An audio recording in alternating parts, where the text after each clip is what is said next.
یا رحیم یا کریم مولا. اعوذ باللہ من الشیطان الرجیم. بسم اللہ الرحمن الرحیم. کلا والقمر. صدق اللہ خالقنا العظیم. حاضرین و سامعین کرام، ماہ رمضان کا مہینہ آخری عشرہ 24ویں تراویح ہو گئی.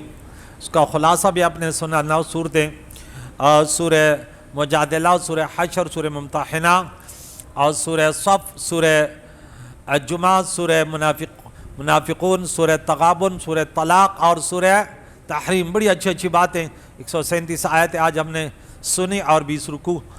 اللہ کریم قبول فرمائے.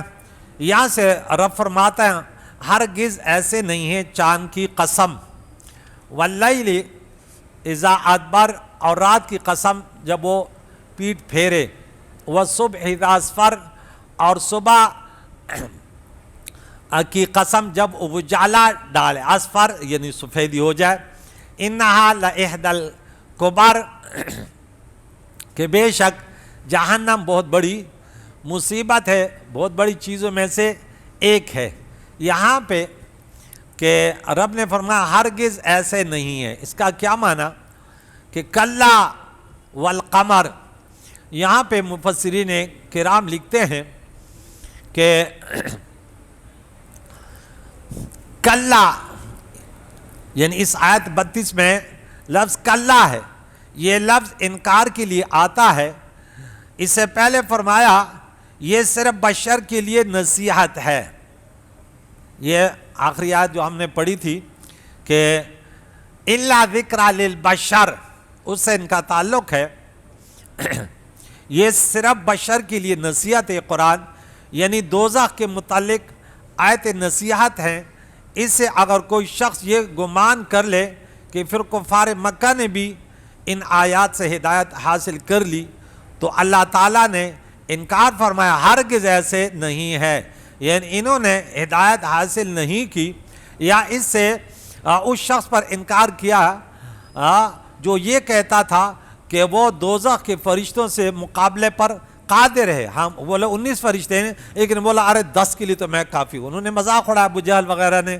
تو کہتے ہیں ہرگز ایسے نہیں ہے.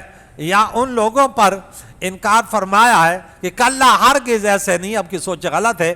جو جہنم کے فرشتوں کی تعداد کا مذاق اڑاتے تھے، پھر چاند کی اور رات کی اور روشن صبح کی قسم کھا کر فرمایا بے شک دوزخ ضرور بہت بڑی چیزوں سے ایک ہے. اسی طرح قاضی ثناء اللہ پانی پتی رحمہ اللہ نے بھی لکھا انہا لإحدی الکبر، سقر بڑی بلاؤں میں سے ایک بلا ہے. بڑی بلائیں بہت ہیں، ان میں سے ایک سقر بھی ہے. سقر جہنم، آگ کے جہنم کا نام ہے. فرمایا کہ ایک کا نام 7 جہنم ہے، سقر، جہنم، لظا، حطمہ، سعیر اور جحیم اور حاویہ. سقر سب سے بڑی بلا ہے. یہ متعدد جہنم ہے. یہ جملہ جواب قسم ہے یا کلا کی علت کا بیان ہے، اور درمیان میں قسموں کا ذکر جو ہے نا یہ تاکید کے لیے آیا ہے. انہا لإحدی الکبر نذیرا للبشر، یہ انسانوں کے لیے نصیحت ہے. یعنی جہنم سے ڈر کر لوگ ایمان و تقوی و عرفان اختیار کرتے ہیں. یہ خوف ہی انسان کو سیدھا کرتا ہے، خوف خدا. لمن شاء منکم ان یتقدم او یتأخر، جو تم میں سے چاہے آگے آئے، ان یتقدم یا پیچھے رہے. کیا معنی؟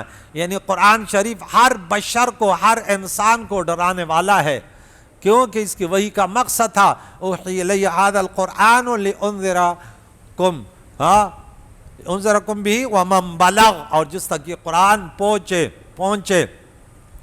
خواہ وہ بشر ایمان و نیک اعمال کر کے آگے ہو جائے یا بے ایمانی و بد عملی کر کے پیچھے رہ جائے، قرآن شریف سب کو ڈرا رہا ہے. معلوم ہوا کہ انسان اپنے اعمال میں خود مختار ہے.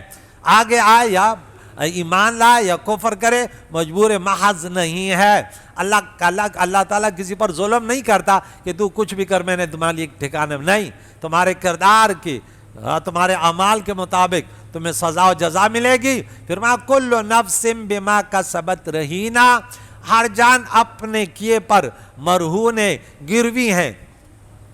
اس سے اعمال صالحہ ہے تو وہ جنت کے لیے ہے, اور اگر برے اعمال ہیں تو پھر وہ گروی ہے. آپ کسی سے کوئی ادھار لیتے ہو, کوئی چیز گروی میں رکھتے ہیں, وہ قرض میں گروی ہوتی ہے نا, وہ چیز پیسہ لوٹاؤ گے تو وہ تمہیں ملے گی. اب اعمال جیسے کہ اس میں آپ گرفتار ہو گئے, الا اصحاب الیمین, مگر دائیں ہاتھ والے, جن کو دائیں طرف سے جو ہے نا دائیں ہاتھ میں اعمال نامہ جنتیوں کو ملے گا, سورہ واقعہ میں پڑھا, یا جو عرش کے دائیں طرف بیٹھیں گے ہوں گے, یا جو آدم علیہ السلام کے روزے ازل میں جو فیض جو پیدا ہوئے جو دائیں طرف بیٹھے ہوئے تھے وہ جنتی تھے.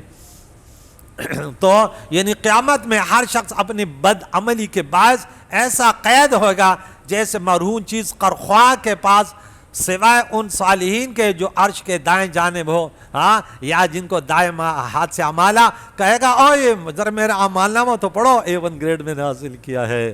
اللہم اجعلنا من اصحاب الیمین یا رب. فی جنات یتساءلون, وہ باغوں میں جنتوں میں ایک دوسرے سے پوچھیں گے.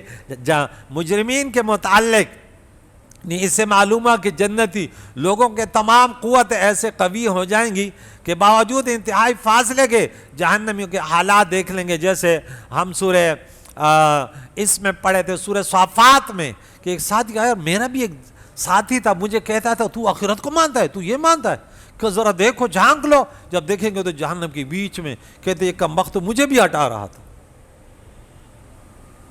تو انل ما سلککم فی سقر, اے جہنمیوں ذرا بتاؤ تو صحیح جہنم میں دوزخ میں کون سے عمل تمہیں لے کر آئے.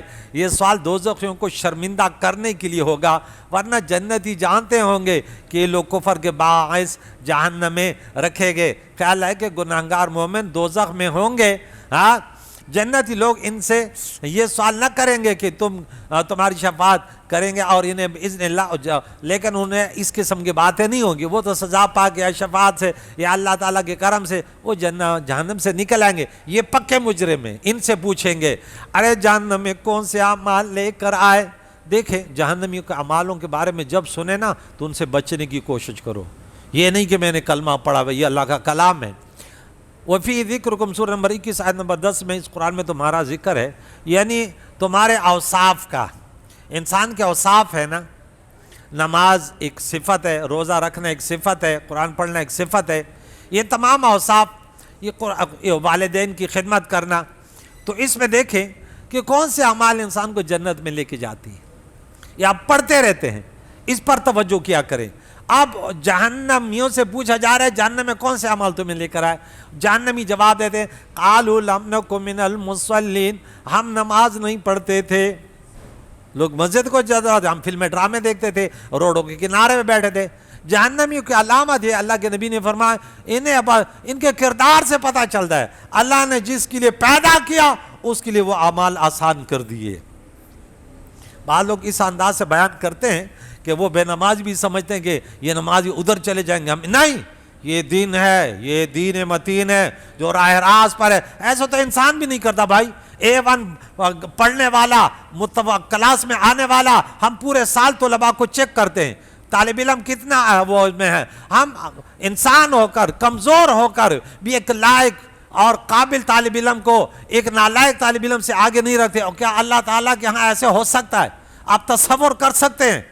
اللہ تو بے پرواہ ہے. ہم تو ہو سکتے ہیں کمزور طالب علم کا باپ بڑا ظالم ہو, کہیں مار نہ دے مجھے, یا وہ بڑا افسر ہے کہیں مجھے یونیورسٹی سے نکال نہ لے, اس کے بیٹوں کے A1 گریڈ پا. لیکن اللہ کس کی پرواہ کرتا ہے؟ اس کے ہاں کیا ہے؟ تو یہ سوچے نکال لو. تو اللہ کے ہاں یہ نہیں ہے. تو فرمایا دوسری بات ہمارے ہاں وَلَمْ نَكُ, ہم نہ تھے نُطْعِمُ الْمِسْكِينَ, مساکین غرباء فقراء کو کھانا کھلانے والے. اہل سنت و جماعت کا تر امتیاز ہے کھانے کھلانے میں. شہر کراچی میں دیکھو کون زیادہ کھانے کھلاتے ہیں. اہل سنت و جماعت کس پر زیادہ توجہ. ایک مولانا دگیر کر رہا ہے, بولے ارے یہ سب عبادتیں رہ جائیں گی, تم کہتے تم کھانے میں توجہ دیتے ہو. ارے جنت میں صرف کھانے پینے ہی ہوں گے, اور کیا ہوگا؟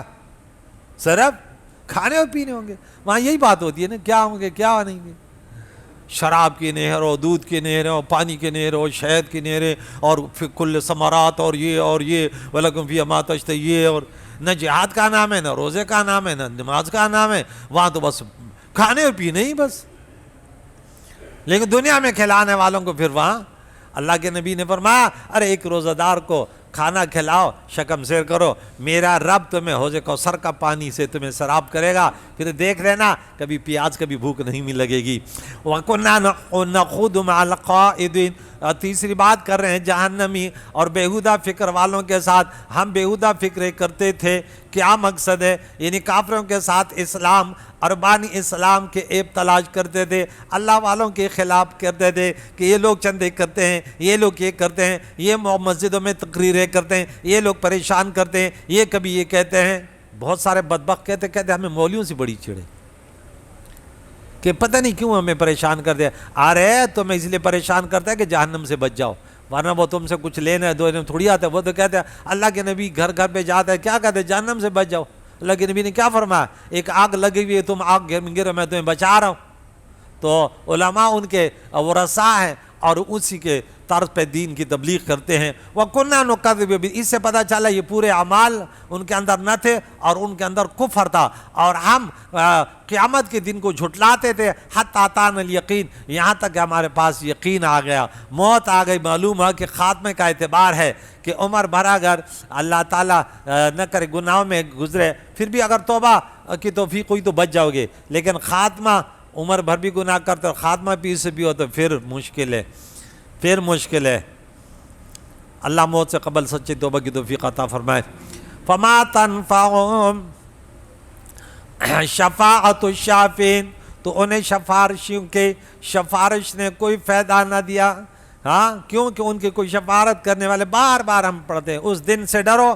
آج میں نے سورہ تو بقرہ کی آیت نمبر 254 پڑھی کہ دیکھے وَأَنفِقُوا مِمَّا رَزَقْنَاكُم مِّن قَبْلِ أَن يَأْتِيَ يَوْمٌ لَا بَيْعٌ فِيهِ وَلَا خُلَّةٌ وَلَا شَفَاعَةٌ، یعنی یہاں شفاعت قہری جبری اللہ کے مقابلے میں تو کوئی نہیں کر سکتا۔ جو ہندوؤں کا عقیدہ تھا، جو عیسائیوں کا عقیدہ تھا، جو یہودیوں کا عقیدہ تھا، جو کہ ہماری شفاعت کر، ایسے نہیں ہے۔ مسلمان کہتے ہیں ٹھیک ہے حالت ایمان میں جائے۔ رسول اللہ حضور علیہ السلام نے خود فرمایا اہل کبار میرے امت جنہوں نے بڑے گناہ کیے میں ان کے لیے شفاعت کروں گا، لیکن دولت ایمان شرط ہے، ایمان نہیں ہے کوئی شفاعت نہیں ہے، یاد رکھیں۔ یہ حق سر نفی جو آئی ہے یہ ان غلط لوگوں کے، بت پرست بھی کہہ دیا ہماری شفاعت کریں گے، بار بار انہیں کی تو نفی آئی ہے۔ تو شفاعت ہے بھی وہی، تین گروپ بن گئے۔ میں کہتا ہوں ہر چیز میں تین گروپ ہوتے ہیں نا، ایک آتا ہے شرع شفاعت نہیں مانتے، یہ بھی گمراہ لوگ ہیں۔ اللہ کے نبی کا فرمان ہے اور قرآن سے الا باذنہ ہے، الا من ارتضی من رسولہ، اور نمبر 2 وہ کہتے ہیں بس صرف شفاعت ہی کام چلے گا، یہ بھی غلط ہے۔ نمبر 3 وہ کہتے ہیں نہیں، ارے اللہ راضی ہو جائے اللہ کی اذن سے، ہاں قرآن بھی شفاعت کرے گا، رمضان بھی شفاعت کرے گا، اللہ والے بھی کریں گے، رسول اللہ تو شفاعت کبریٰ کریں گے، چھوٹی اولاد بھی کریں گے، تو یہ عقیدہ صحیح ہے، ٹھیک ہے۔ 3 عقیدوں میں خیر الامور اوساطھا ہے۔ تو رب کریم نے فرما لهم، تو انہیں کیا ہوا، ان تذکرۃ معرضین، کہ یہ نصیحت قرآن سے اعراض کرنے والے ہیں، منہ پھیرنے والے ہیں، اس طرح کے قرآن اور حضور کا آواز سن کر بھی ایمان نہیں لاتے۔ معلوم ہے کہ جیسے نبوت کی تبلیغ ہی نہ پہنچی وہ ان چیزوں میں نہیں ہے۔ قرآن پاک آیا، رسول اللہ کا بیان، حضور علیہ السلام کا بیان بالواسطہ یا بلا واسطہ، دنیا بہت ساروں نے بلا واسطہ، صحابہ نے بلا واسطہ، لیکن آج رسول اللہ علیہ السلام کے بیانات قرآن کی صورت میں اور حدیثوں کے صورت میں علماء سناتے ہیں، ٹھیک ہے۔ اور جس نے لبیک کہا، لبیک یا رسول اللہ، ہاں وہ کامیاب ہوگا۔ اور تو اب ان کو یہ قرآن سے اعراض کرنے والے ہیں، منہ پھیرنے والے ہیں، اور جو قرآن سے منہ پھیرتا ہے، سورہ نمبر 21 یا 20 اور آیت نمبر 124، وَمَنْ أَعْرَضَ عَنْ ذِكْرِي فَإِنَّ لَهُ مَعِيشَةً ضَنكًا وَنَحْشُرُهُ يَوْمَ الْقِيَامَةِ أَعْمَىٰ، نابینا اٹھائیں گے، زندگی ان کی تنگ کر دیں گے۔ جو اللہ کے کلام سے ماہ رمضان میں بھی محروم رہا، نہ درسوں میں بیٹھا، نہ تراویح سنی، نہ قرآن پاک کی تلاوت کی، کتنی بڑی محرومی ہے۔ ارے یہ قرآن تو شفاعت کرے گا نا، حدیث میں نے سنا ہے شفاعت رمضان اور قرآن کے دونوں کی ایک ساتھ حدیث میں ہے کہ یا اللہ میں نے ان کو رات کو جگا کے رکھا، مجھے پڑھتا تھا. کتنے علماء، فضلاء، عوام رات دن مرد عورتیں لگے ہوئے قرآن پاک پڑھ رہے ہیں. کس قدر محبت قرآن پاک ہے. تراویح والا یہ جو ہم ایک پارہ سنتے ہیں، اس سے پہلے بھی دہراتے ہیں، بعد میں آج ہم نے کیا پڑھا. اذا تکرر الکلام علی السمع تقرر فی القلب، بار بار سنو گے تو ذہن میں بیٹھ جائے گا. حافظ صاحب ایسی ہے نا، ہم 2-3 مرتبہ دیکھ لیتے پورا پارہ یاد ہو جاتا ہے کہ کیا کیا صورتیں پڑھی، کیا کیا پڑھا، کون سی رکعت پڑھی، کہاں کہاں سے گزرے. ہم حافظ نہ بھی ہیں تب بھی انشاءاللہ، اور حافظ ہوں گے تو پھر تو کیا بات ہے. پھر ہم ایک ایک بتاتے ہیں، اس صورت میں اتنی آیتیں تھی، اتنے رکوع تھے، اتنے فلاں پڑھے، یہ واقعات آئے. تو آج جو میں نے بولا سورت نمبر 59 میں آیت نمبر 9 پہ جب پہنچے نہیں شان صحابہ، جب اس میں تو ویسے سورہ حشر میں جو شان صحابہ بیان ہوئی کہ یہ خود بھوکے رہ کر دوسروں کو کھلاتے ہیں. اور پھر جب سورہ مجادلہ کی آخری آیت کہ اے محبوب لا تجد قوم یؤمنون باللہ والیوم الاخر یوادون من حاد اللہ ورسولہ، ان کے باپ دادا ہوں کوئی بھی ہو لیکن اللہ واللہ کے نبی کے مخالف ہے، یہ ان سے دوستی نہیں رکھتے. اگر اور یہی اللہ کا گروہ ہے، یہی فلاح پانے والا ہے. وہاں سورہ مائدہ میں آیت نمبر 56 میں پڑھا تھا کہ جو انما ولیکم اللہ، 55 نمبر آتا ہے، انما ولیکم اللہ ورسولہ والذین آمنوا الذین یقیمون الصلاۃ ویؤتون الزکاۃ وهم راکعون ومن یتول اللہ ورسولہ. پھر فرمایا یہ اللہ کا گروہ ہے، یہی غالب رہے گا.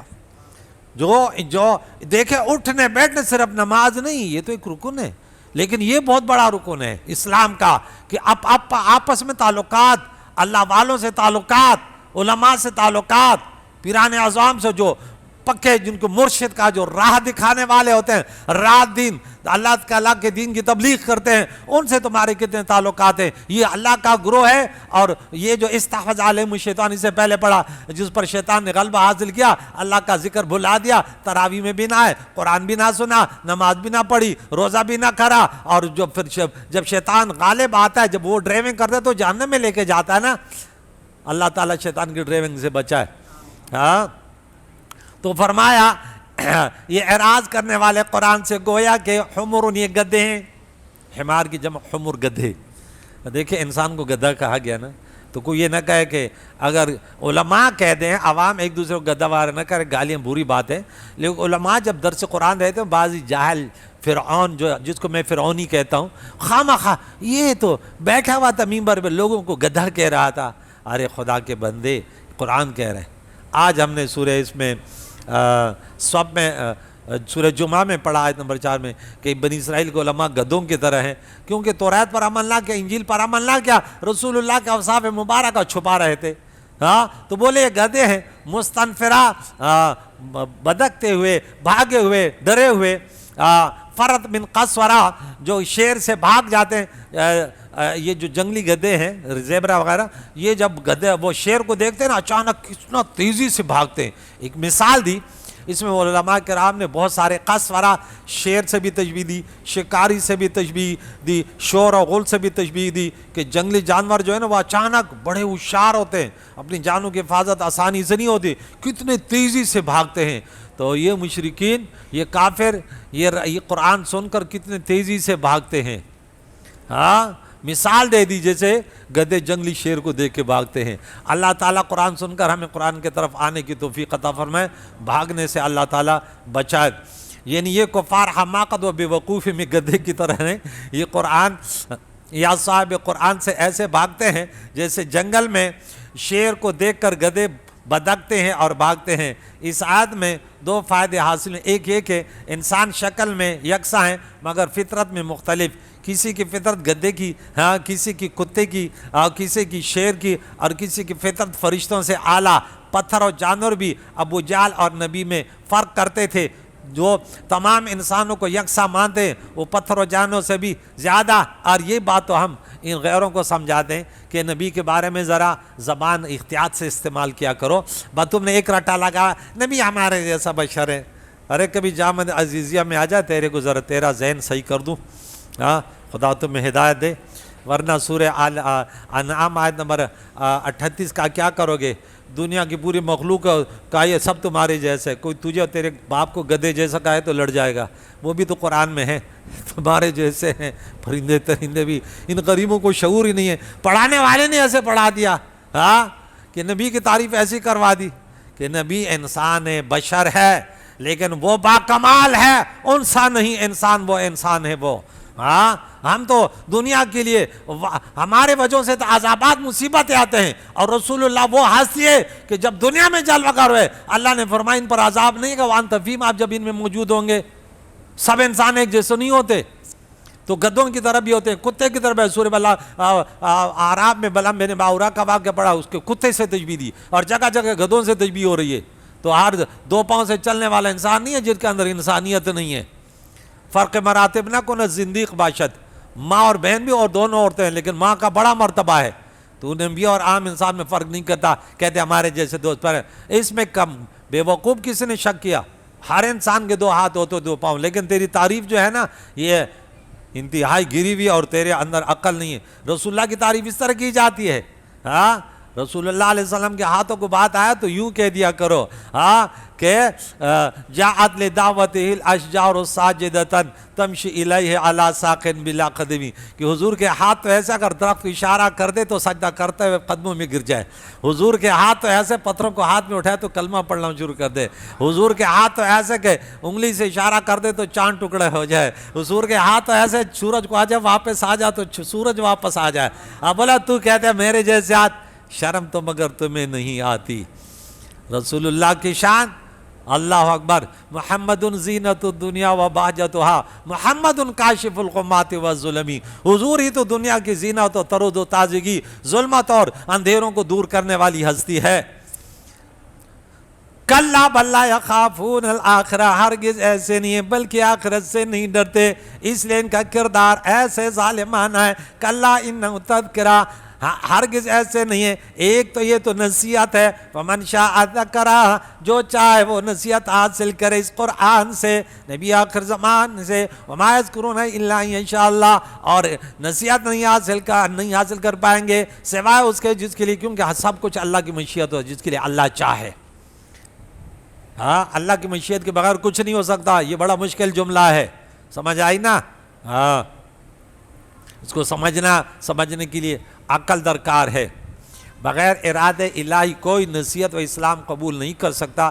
جب رب کی رحمت دستگیری کرتی ہے تب انسان کو ہدایت نصیب ہوتی ہے۔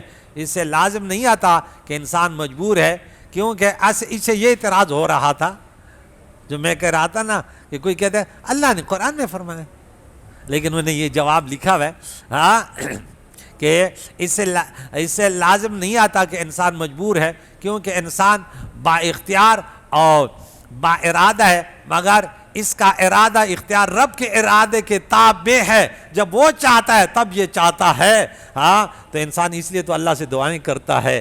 انسان مجبور محض بھی نہیں ہے، مختار کل بھی نہیں ہے۔ جبریہ کا عقیدہ بھی غلط اور مرجیہ کا بھی، دونوں کا غلط، اور اہل سنت و جماعت کا عقیدہ صحیح۔ وَأَهْلُ التَّقْوَى، وہیں ڈرنے کے لائق ہے۔ وَأَهْلُ الْمَغْفِرَةِ، اور اسی کی شان ہے کہ مغفرت فرماتا ہے رب کریم، اہل المغفرہ ہے، رب کریم ہے۔ یہاں ڈرنے سے مراد کیا ہے؟ یہاں ڈر سے مراد معبودیت و عبدیت کا خوف ہے۔ یہ خوف صرف رب سے ہو سکتا ہے، دوسرے قسم کے خوف مخلوق سے بھی ہو سکتے ہیں، لہذا آیت مقدسہ پر کوئی اعتراض نہیں ہے۔ کریم اللہ، آج سورہ مدثر کا درس پورا ہوا، ماہ رمضان 24واں تراویح ہم نے سنی کریم اللہ، کل ہمارے یہی صورتیں انشاءاللہ، اور یہیں تک کل یہ جو کل کی تراویح ہوگی اس میں ہم یہاں تک 3 پاپ پڑھیں گے، سورہ مدثر تک، اور سورہ قیامت، سورہ دہر یا سورہ انسان، اور سورہ مرسلات تک۔ اس دن ایک نے فون کے بولے یوسف جی قرآن میں سورہ انسان کہاں ہے؟ ارے میں نے بولا یہی تو ہے، بولا اس میں آیت نمبر فلاں لکھا ہوا ہے، اور سورہ انسان تو مجھے والعصر نظر آ رہی ہے۔ میں نے بولا بھائی سورہ دہر کے آپ دور تفسیر پڑھا کریں، اس میں بیٹھا کریں تو تمام صورتوں کے مختلف نام آتے ہیں۔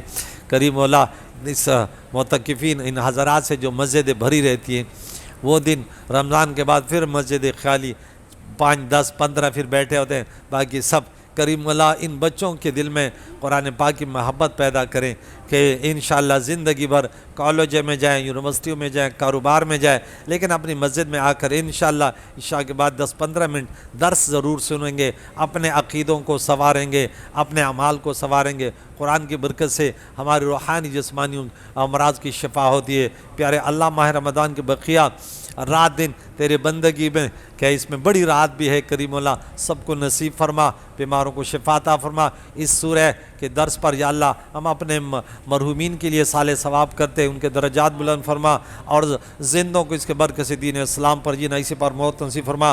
طلباء کو علم نافع عطا فرما، علماء کو تیری رضا کے لیے دین کی تبلیغ کرنے کی توفیق عطا فرما۔ پروردگار عالم ملک پاکستان شہر کو امن کا گہوارہ بنا۔ یا اللہ فلسطین کے مسلمانوں کی مدد فرما، بیت المقدس کے ہم مسلمانوں کو مل کر اس کی حفاظت کرنے والے بنا دے، تمام مساجدوں کو آباد کرنے کی توفیق عطا فرما، ہم سب کا خاتمہ بالخیر فرما۔ وصلی اللہ تعالی علی خیر خلقہ محمد وعلی آلہ واصحابہ اجمعین برحمتک یا ارحم الراحمین۔ جزا اللہ خیر الجزا۔